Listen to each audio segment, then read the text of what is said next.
Wallace, I know the magician's asking this, and we call it a holdout. How do you know what holdout to do? And it really depends on what you're setting up. And it depends on the angle and where you're surrounded. If you're surrounded, you need to think about probably doing a gambler's cop as opposed to doing it from the top. If you are more heavy on the right side than you are on the left side, then you want to do a tenkai. So kick it here and get into a tenkai there, okay? Because all my heat is here and I have nothing here, right?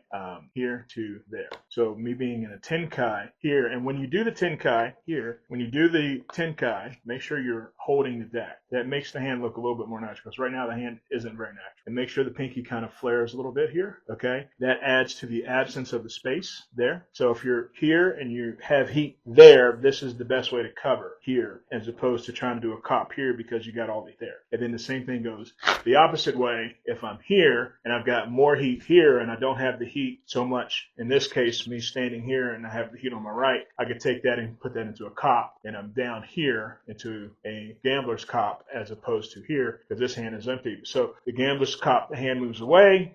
So it depends on your situation and you need to determine what you need to do. Now, how are you going to get out of it? If you're here, you're in a cop and you need to move that up, that's where you got to get clever. And for that, you got to do it under pressure. So depending on your situation, that's how you know what you're going to do, depending on where you heat. Now, if I'm here and I'm completely surrounded, I have the confidence to go ahead and kick those up. That was a bad flash.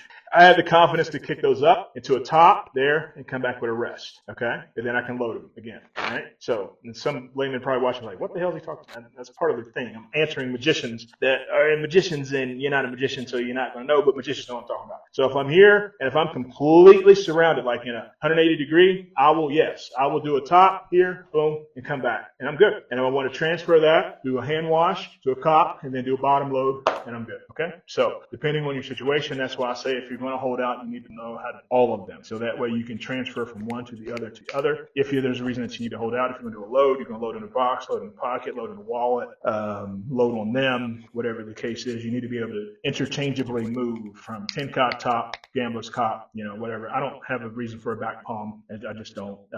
Some of you are into manipulation. That's fine. That's your thing, but it's not mine. So hope this answers your questions. Learn all of them so that way you can move interchangeably depending on where you're getting heat. Have heat here, have heat there, have heat in front of you, have heat surrounded. You'll be able to know what to do. You just got to have the confidence to pull it off, and you got to do it under pressure. Y'all scared to hold out. Don't be scared.